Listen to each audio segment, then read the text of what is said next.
dan juga terkesan dengan semangat juang dakwah itu dalam diri kita untuk menjadi pendakwah, hatta kepada diri kita sendiri.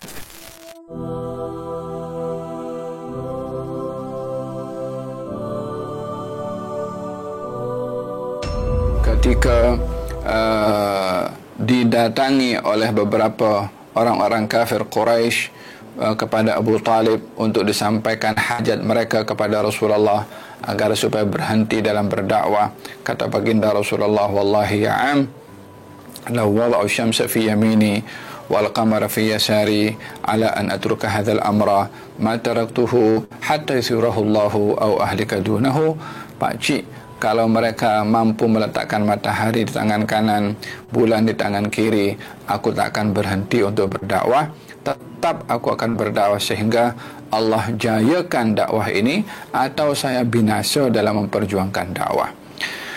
Memperjuangkan dakwah kewajiban bagi kaum muslimin mengikut kapasiti yang diberikan oleh Allah kepada mereka. Yang mampu menyampaikan dakwah dengan ilmunya, tiada ruang untuk menyembunyikan ilmu tersebut. Orang yang menyembunyikan ilmunya di saat ilmu itu diperlukan, maka akan diletakkan lijam besi yang diletakkan di mulut kuda. Kata Nabi, orang yang menyimpan ilmunya di saat ilmu itu diperlukan akan diletakkan lijam pada mulutnya daripada api neraka. Waliyadzubillah.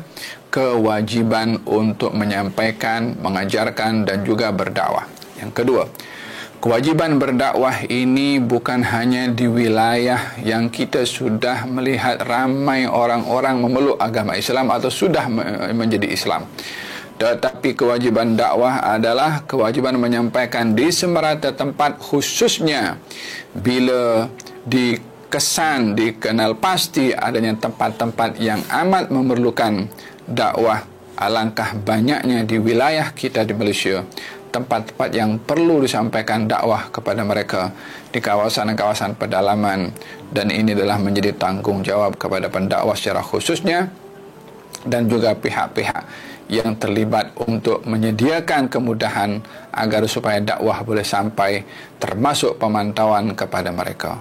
Yang ketiga, kewajiban berdakwah ini tidak hanya dibebankan kepada mereka yang berilmu sahaja, tetapi kepada mereka yang memiliki wewenang dan juga kemampuan serta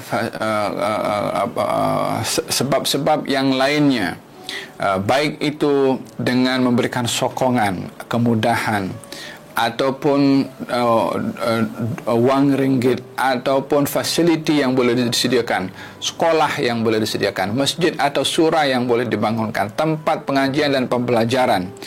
Ini semua adalah bahagian daripada tanggungjawab bersama untuk sampai kepada matlamat sampainya dakwah itu, ya, menjadi tanggungjawab semua pihak yang berilmu dengan ilmunya, yang berharta dengan hartanya, yang dengan jabatan dengan jabatannya, yang dengan khidmat dengan khidmatnya, wahakadha dan seterusnya.